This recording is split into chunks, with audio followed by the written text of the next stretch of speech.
Good dogs. Now we're working on a big problem that we've been having, obviously, especially with him because he hasn't been here long enough, is the stay. One dog is working, the other dog's in a stationary position. He's never been good at stay.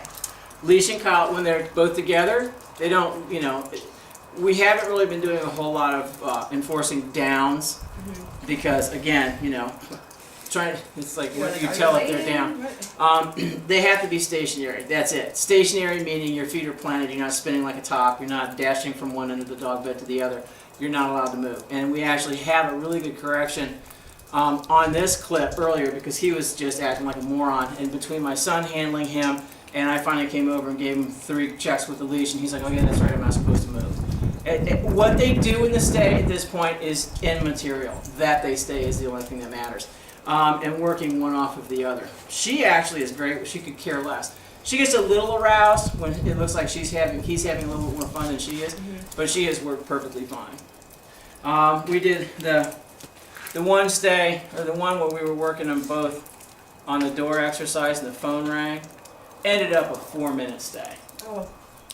So, and I was, you know, I wasn't that far away from them after I came back into the room, but it was like almost 5 minutes, the total. The one section where it's just me talking on the phone, you know, who wants to watch that? It's 4 minutes of,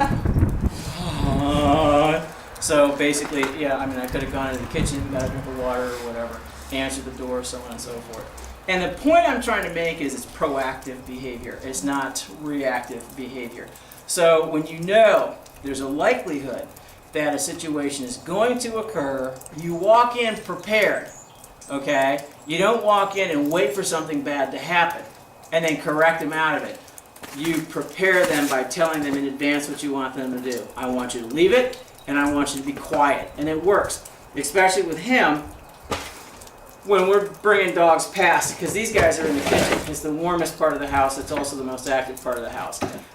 Every time we bring a dog by the first day or so, well, you know, we're doing that 15 times a day, 20 times a day with a bunch of different dogs. Suck it up. Right.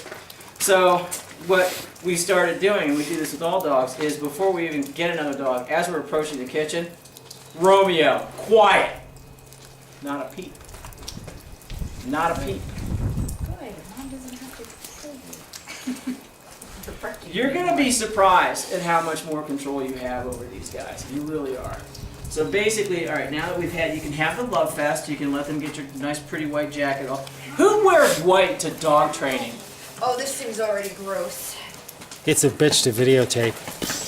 Right?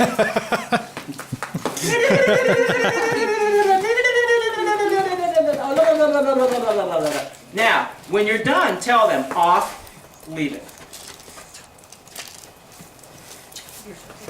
Okay. He is a very good boy. Leave it. All right, now you can get up.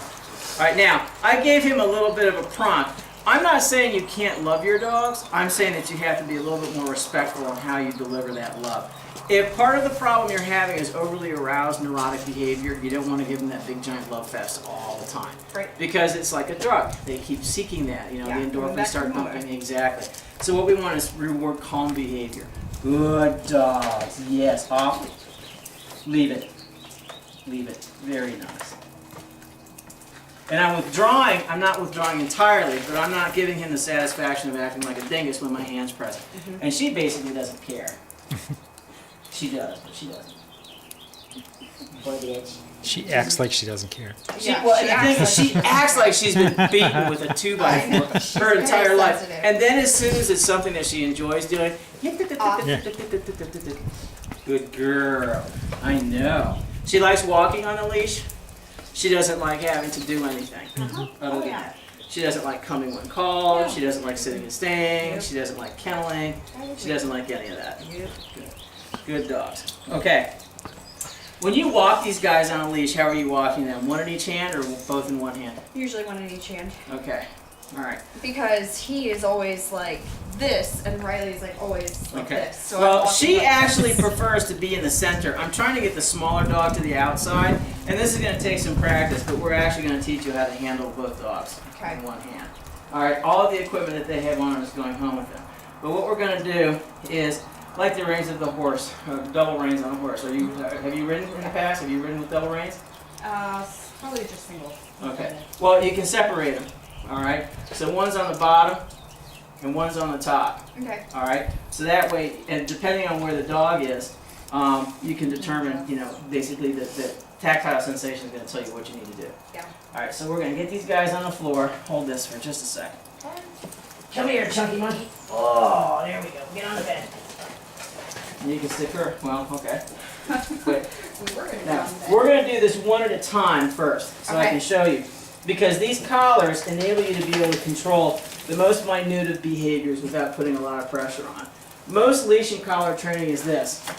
Okay? With these, it's this. Okay? Big difference. Yeah. And the thing is you don't want to make a really abrupt correction with these collars because, yeah, they hurt. All right? But the thing is, though, light touch, all you really need to get the dog to motivate is just simply close your hand and squeeze, and that's it. Okay. All right? So when we're moving, one at a time, left leg leads, Romeo, let's go. He goes to pull or drag, which he's doing, okay, dropping the head, all of that stuff. See how easy it is to control him? All right? Off.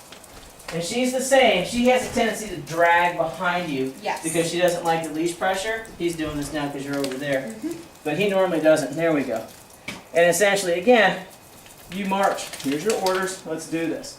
All right? And when they're right, good dog. Okay, nice job. So that way they understand that what they're doing is appropriate behavior.